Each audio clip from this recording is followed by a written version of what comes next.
Bonjour à tous et bienvenue pour une nouvelle vidéo Marprod. Donc aujourd'hui, découverte de produits avec la Dremel 3000. Alors ouais, ça fait un petit peu sponsoring et tout de balancer la marque directement comme ça, mais j'essaierai de ne pas trop la citer à l'intérieur de la vidéo parce que de toute façon, vous imaginez bien que je n'ai pas ce genre de partenariat. Mais j'ai pu mettre la main sur cet exemplaire. En gros, normalement, c'est quelque chose qui a entre 75 et 80 euros dans le commerce quand elle est full comme ça avec les outils. Normalement, il y a une mallette, il y a une espèce de dock. Alors ça, je ne sais pas ce que c'est. Et puis, bah, bien sûr, la machine et son extension flexible. Et là, c'était à moitié prix. On tombe parfois sur des déstockages qui sont plutôt intéressants. Alors là, j'imagine que vous ne voyez pas la moitié de la boîte. Mais donc, j'ai pu l'avoir à moitié prix pour environ 30-35 euros. Donc, merci Jérémy, il se reconnaîtra. Et ça va me permettre un petit peu d'upgrader mon matériel. Parce que pour ceux qui avaient vu la vidéo, donc je vais vous la décrocher, elle est juste à côté. J'ai ce type de matériel qui était donc une marque de grande distribution, donc c'est Dexter, c'est le truc qu'on trouve à Leroy Merlus, et c'est vraiment de la daube quoi. Enfin, je leur dis, mais ça me sert uniquement de perceuse d'appoint. Ce que je voulais, c'était ça en fait, c'était une perceuse pendue dans un coin que hop, dès que j'en ai besoin, je la prends et je laisse dessus un espèce de forêt qui normalement aurait dû me servir à trouver tout ce qui était canon, parce que j'ai beaucoup de commandes à faire, donc je trouve les canons et j'ai pas envie de changer à chaque fois mon canon. Enfin mon forêt, mais là ça ne me sert même pas à ça parce qu'en fait elle ne tourne même pas droit. Je vous remets la vidéo maintenant pour ceux qui la veulent parce qu'on va pas parler de ce produit là, et donc ce qui fait qu'en fait je m'en sers plutôt comme d'une graveuse. Le forêt qui est ici il est gros mais il est assez solide, donc en fait il me permet de percer mais également de éventuellement de fraiser avec, et donc du coup c'est pas du tout son office et il va finir par péter forcément, mais en fait je m'en fous un peu parce que c'est vraiment de la daube et je voulais surtout remplacer ça et donc retrouver un matériel avec un flexible comme ça parce que ça c'est super pratique et donc c'était l'occasion. Sinon je suis déjà équipé en Dremel, hein. J'ai celle-là qui m'a été offerte par mon frangin et qui me sert très très bien. Elle est vraiment top. En fait quand on l'allume elle fait de la lumière ici, donc elle permet de bosser et de vraiment voir sa pièce. Alors je vous demande pas de bosser dans le noir, mais bon, je sais plus si j'en avais fait la review de ça, peut-être que oui, je vous retrouverai, si auquel cas je l'ai, je vous la remets maintenant également. Elle est bien sûr sans fil, elle est rechargeable et elle me sert pour aller sur les salons. Le seul truc que j'ai modifié dessus, c'est que j'ai changé la tête par une tête de Dremel plus grosse que celle d'origine qui était un petit peu faiblarde, et celle-là c'est un mandringue un peu plus gros, ce qui fait qu'elle a un peu défoncé le boîtier d'origine. Mais elle me sert depuis des années et franchement elle est top, je la recharge très peu souvent et ça c'est top. Bon, trêve de plaisanterie, on va ouvrir cette grosse boîte. J'imagine qu'il y a des scotch à un moment donné ou à un autre. Non, c'est collé, c'est du carton collé, donc ça va être dans un sens encore un peu plus chiant à ouvrir. Là, alors on va découvrir tout de suite ce qu'il y a à l'intérieur. J'ai jamais vu ce type de produit ici, je le vois tout le temps en magasin. En tout cas je l'ai jamais eu entre les mains. Parce que sur ma perceuse d'atelier, moi je suis en Proxon. Hop. Donc, et ça c'était ma deuxième perceuse à main d'atelier. Donc on a une belle boîte qui ne me servira strictement à rien parce qu'ensuite elle va sûrement aller dans un coin. Hop. En tout cas, c'est assez qualitatif. C'est du plastique un petit peu cassant, mais comme vous pouvez, comme le genre de truc que vous pouvez trouver sur les perceuses et tout ce qui est matériel de bricolage. Alors hop, on ouvre. Alors désolé, j'ai pas un angle qui est terrible, mais vous allez suffisamment voir pour... puis je vais vous détailler ensuite l'ensemble. On a un gros carton, voilà, qui est bien, qui nous dit plein de choses sur l'ensemble de la gamme Dremel. Et quand on ouvre, hop, il y a un gros vide. Donc voilà, enfin bref.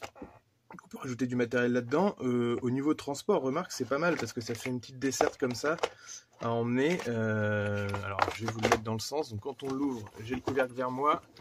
Voilà, ça se présente comme ça, il y avait le carton, et ici vous avez un petit bac qui sort. Ça c'est quelque chose que j'ai déjà, que j'avais eu avec celle-là d'ailleurs, la micro, elle était déjà fournie avec un pack de matériel comme ça.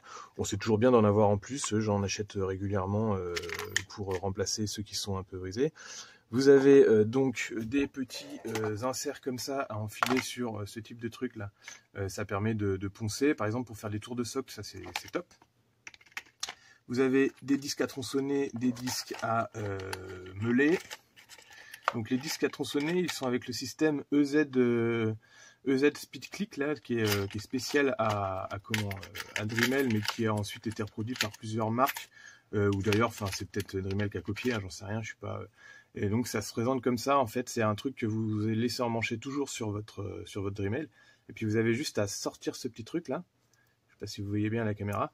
C'est un petit truc sur ressort. Et donc en fait, vous appuyez. Alors faut éviter d'appuyer sur ce genre de truc parce que vous pouvez les péter quand même. Mais normalement, vous appuyez sur le système là. Et puis vous changez facilement le truc en appuyant sur... Voilà, je vais le faire. Alors normalement, il est emmanché sur le truc. Hein, donc là, à la main comme ça, c'est un petit peu difficile. Mais hop, vous tournez et hop, ça y est, c'est bloqué. Donc ça permet de changer les outils rapidement. Ça aurait été bien s'il était sur plusieurs outils, mais il est souvent plutôt sur les disques à tronçonner, et ce qui fait qu'en fait, il vous sert plutôt pour ces disques-là. Là, ça c'est les petits trucs de polissage. Vous mettez, ça c'est des disques à polir par exemple, donc vous avez des petits et des gros. Il y en a qui s'est barré là. Et ça, c'est la petite patte qui vous permet de polir, justement. Si vous faites des bijoux, ce genre de truc, vous engluez un petit peu le disque à polir dans cette pâte-là, et ça vous permet de polir. C'est une pâte un petit peu abrasive. Ça, ça doit être un mandrin de remplacement. Les petites clés qui servent à changer les trucs. Ça, c'est pour... Vous avez une petite vis, c'est fait pour mettre des disques beaucoup plus fins, mais qui ne sont pas fournis apparemment. Ah si, c'est pour ceux-là. Ouais, moi j'en ai des plus fins, mais ceux-là, en fait, vous sortez la vis qui est ici, vous mettez le petit truc, et puis vous remettez la vis, et c'est bon. Des petites fraises diamantées, là. Un truc qui permet d'enchasser donc ces disques à polir. Vous mettez la vis, c'est une vis qui tourne à l'inverse du sens de rotation de l'outil, donc qui du coup vous permet d'adapter des disques assez rapidement. Un gros forêt et une fraise boule comme ça, qui est un peu grosse, hein, pour la figurine c'est un peu gros, mais bon ça peut toujours servir. Voilà pour les petits éléments déjà fournis qui iront avec mon présentoir déjà fait. Ça c'est une desserte où on met des trucs, et donc vous avez l'appareil en lui-même qui nous intéresse. Donc le corps de l'appareil, il est plus compact que l'autre, ce qui est très très bien ça. Ok, et il est installé dans ce genre de truc. Ouais, c'est qu'en fait, ça c'est le genre de truc que vous installez au mur, donc j'imagine qu'il y a une autre vis là. Ouais, c'est en fait vous enchâssez ça au mur, vous le fixez, vous pouvez enrouler le câble autour quand vous n'en avez pas besoin, et puis bien sûr vous mettez le flexible ici, et ça vous permet d'avoir le truc d'appoint pour percer. Moi, si je bouge un petit peu l'appareil en cours de vidéo comme ça, c'est pas terrible, mais bon, hop, voilà. Moi, je suis installé comme ça, donc j'ai ce truc-là qui a été acheté avec une de mes premières perceuses à main. Alors là, c'était vraiment une sous-daube, encore pire que celle-là, qui a dû durer une semaine, mais en tout cas, le télescopique, par contre, lui, était solide. Donc il est avec une grosse fixation comme ça, que j'ai modifié pour mettre également mon aérographe ici. Je l'ai carrément fixé à mon bureau avec une grosse vis, donc comme ça, il bouge plus du tout. Et puis, il est télescopique, donc il pourrait techniquement aller beaucoup plus haut. Ça, c'est un petit truc qui reste en plus de la perceuse là, et donc je préfère attacher mon truc comme ça. Voilà, c'est un moteur suspendu, et puis après j'ai mon flexible. Là j'ai bricolé un truc pour poser mon flexible tout le temps comme ça j'ai juste à dégainer quand j'ai besoin. Là, est-ce qu'on va pouvoir adapter cette perceuse là avec la suspendre comme ça? On verra, parce que l'avantage c'est qu'ici il y avait cette espèce de petit truc là. Celle-là, je vais bien sûr quand même la garder, hein. Au début, elle était tellement pourrie que je comptais la défoncer à coups de marteau et puis la renvoyer à Dexter en disant arrêtez de faire des outils, bande de cons. Mais du coup, je l'ai quand même gardée parce que elle tourne, hein, même si elle tourne pas droit. Donc elle sera dans un coin de mon atelier pour faire tout ce qui est travaux grossiers, on va dire. Alors, je vous remets en haut là, voilà. Donc comment on détache ce truc? Parce qu'en fait, j'ai peut-être pas l'utiliser, ça. Le système me paraît un petit peu... Alors c'est marrant, ils le mettent sur la boîte, nouveau, génial. Vous avez un enrouleur de câble. Bon, est-ce que c'est utile? J'en sais rien. Alors voilà, on a des boîtes comme ça. Et ça nous fait un gros truc un peu pour rien, hein. Bon, bof, c'est un peu gadget. On peut même mettre les outils là pour éviter de les perdre, oui, pourquoi pas. Et donc, c'est bien ce que je pensais, on a ce système-là, qui est donc déjà installé, donc je ne vais pas utiliser le truc bleu plus que ça, je ne pense. Il suffira que je suspende donc ce petit moteur, qui ne me servirait que de moteur, pour ensuite engager la la vitesse que je veux. Alors il y a l'air d'avoir 2, 4, 6, 8, 10 vitesses. Ça peut être pas mal. Sur l'autre c'était aussi variable mais très peu fiable. Parce qu'on sentait que dès que vous passiez une vitesse, le truc s'emballait sans vraiment de logique entre les vitesses. Donc voilà. Il y a un grip un petit peu caoutchouteux qui est assez agréable en main. Et puis ça c'est le système pour changer les outils. Donc voilà, on dévisse ce truc là et on change les outils. Voilà, on peut complètement enlever ça. Et vous voyez, c'est ce genre de tête que j'avais changé sur l'autre Dremel. Alors, je vais vous remontrer en fait la Dremel. Ça, c'est le mandrin qui servait donc qui est d'origine à cette Dremel là. Et c'était le même qui était ici sur la première là, sur la Dremel portative. Et je l'ai changé parce qu'en fait, ce genre de mandrin, c'est de la daube. Quand déjà c'est de l'alu, donc c'est vraiment tout souple. Ça va se plier, ça va se défoncer. Et c'est scié en 4. Quand les mandrins comme ça sont sciés en 4, c'est de la merde. Pourquoi? Parce qu'en fait, la puissance de serrage, elle est moins forte. Le truc est trop souple.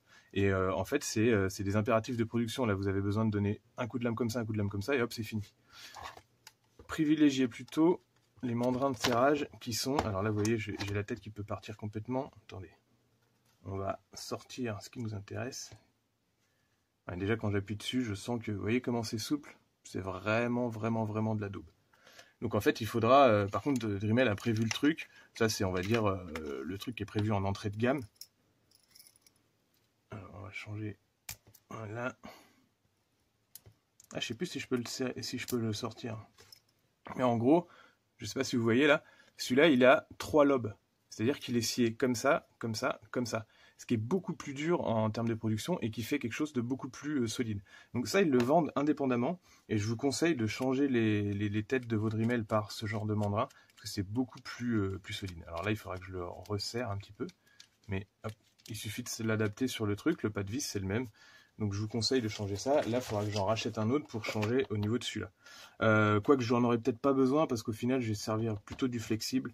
Donc celui-là, il servira juste d'adaptateur pour le flexible. Bon bref, c'est le truc de base. Ça sert bien avec la petite clé qui est fournie. Et après, c'est fini. Donc ça, j'ai le moteur principal. La notice, bon, je la lirai par acquis de conscience, mais... c'est un truc qui tourne, quoi. C'est pas non plus très compliqué. Et le flexible. Je vous vire ça pour que vous voyez mieux. Sans tout péter. Et donc ça, c'est le flexible, le petit truc bien pratique qui permet éventuellement de laisser son outil. Si vous avez une pédale de... Alors ça existe. C'est des pédales d'actionnage. Ça peut vous permettre de laisser votre outil toujours en action et d'avoir juste la pédale à appuyer avec le pied pour engager la rotation de votre outil. Ça, c'est quelque chose dont je ferai la review aussi parce que je suis équipé. Mais je vous montrerai ça une autre fois. Donc là, on dévisse ça. Le mandrin ici, on va regarder quelle taille il fait. Ah oui, c'est ça qu'en fait, il file pas 2 mandrins, il faut remplacer l'autre. Et donc, c'est logique, hein, ça sert à rien d'en filer 2, mais bon. Donc voilà, on a ça. Bah non d'ailleurs, il devrait y avoir un autre. Alors attendez.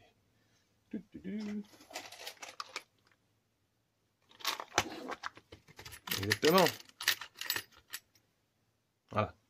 Donc ça, c'est le petit truc qui sert à adapter le flexible en permanence. Que j'avais oublié dans sa petite boîte. Qui va permettre d'enchasser ce truc-là, qui est donc un espèce de filetage carré, hein, une sorte de câble souple qui va s'enchasser là-dedans. Vous dévissez ça. Ça, c'est sur le corps du moteur principal. Vous enlevez la tête, le mandrin, la tête de serrage de mandrin. Vous engagez ce truc-là. Alors, vous le bloquez, c'est mieux.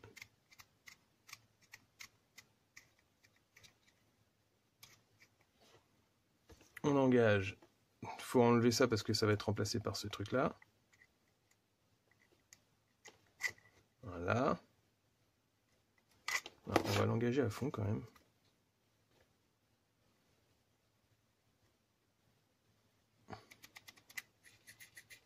Voilà. On engage le truc carré à l'intérieur de son emplacement. Et on revisse la protection par-dessus. Voilà, on serre bien. Tac. Ici, ça ne nous servira plus. On le met dans un coin puisque en fait, il a été remplacé par le morceau du flexible ici. Et là, on rajoute le truc de serrage que je remplacerai sous peu. La petite tête. Et la protection. Alors, au niveau finition, Dremel, pour ceux qui connaissent, c'est le truc que vous trouvez partout, qui est relativement de bonne qualité, en tout cas en rapport qualité-prix, qui est plutôt très bien, notamment au niveau de tout ce qui est petits outillages, forêts et tout. Si vous avez utilisé des forêts, des petits forêts de perçage d'une marque pourrie, et que vous passez d'un seul coup à la Dremel, vous verrez immédiatement la différence. La qualité est vraiment au-delà. Vos forêts percent mieux et durent plus longtemps. Par contre, c'est quand même pas dans les outils de modélisme les meilleurs. Au niveau finition, c'est un petit peu, voilà, on a l'impression qu'on va parler de bagnole, mais on voit les joints, on voit les trucs, les plastiques sont un peu cheap. C'est pas encore la top qualité, surtout comparé à d'autres marques comme Proxen, qui là sont des marques professionnelles, donc voilà. Mais on reste sur du beau matos. Donc ça, on le met de côté, on va le garder dans un coin. Je branche et je vous dis ce que ça donne.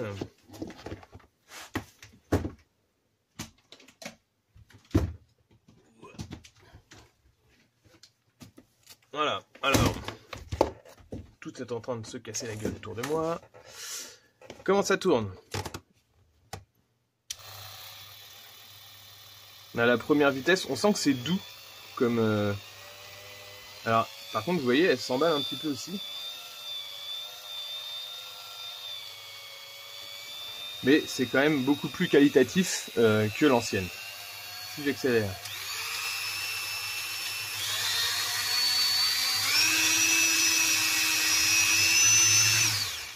Bon, par contre, elle fait un boucan, elle fait un sacré boucan. Alors, en fait, l'emballement, c'est aussi dû au fait que vous êtes en train de courber votre flexible. Donc, il y a une friction un peu supplémentaire.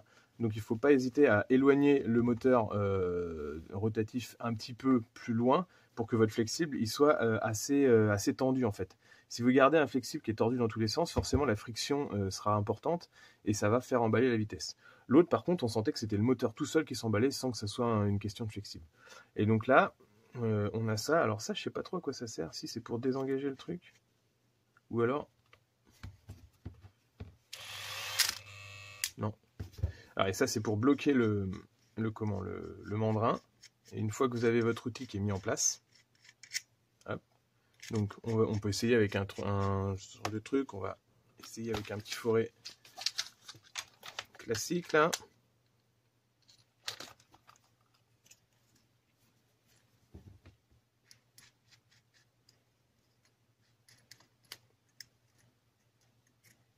Alors vous voyez par exemple, en fait là je suis au max et je ne peux pas utiliser ce forêt. C'est aussi pour ça qu'il faut changer de tête, parce que c'est un truc qui est fait pour, en fait au max vous êtes à, je sais pas, ça se mesure, vous êtes à peut-être un truc comme 3 mm. Ouais, 2,5.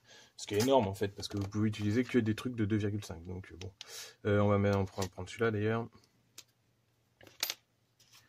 Alors que la puissance de serrage d'un truc qui a 3 trucs va aller beaucoup plus fin qu'un truc qui a 4, qui va forcément rester plus gros. Je sais pas si je m'exprime bien, mais j'espère que vous comprenez ce que je suis en train de dire. Donc voilà, on va mettre celui-là.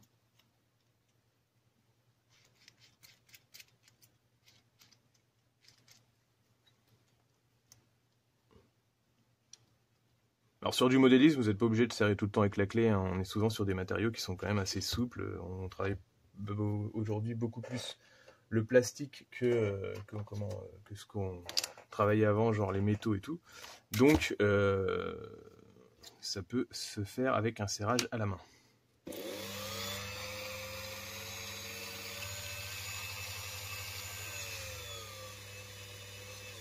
Donc là je suis en première vitesse. En première vitesse, vous voyez, quand je suis en... Là c'est de la carte plastique classique, hein, c'est tout mou. En première vitesse, elle a tendance à perdre un petit peu de puissance, donc peut-être qu'il faut que je mette plus fort.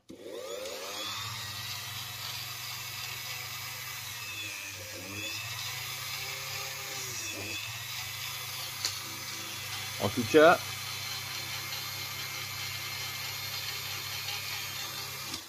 on a une rotation qui est très droite et ça c'est top.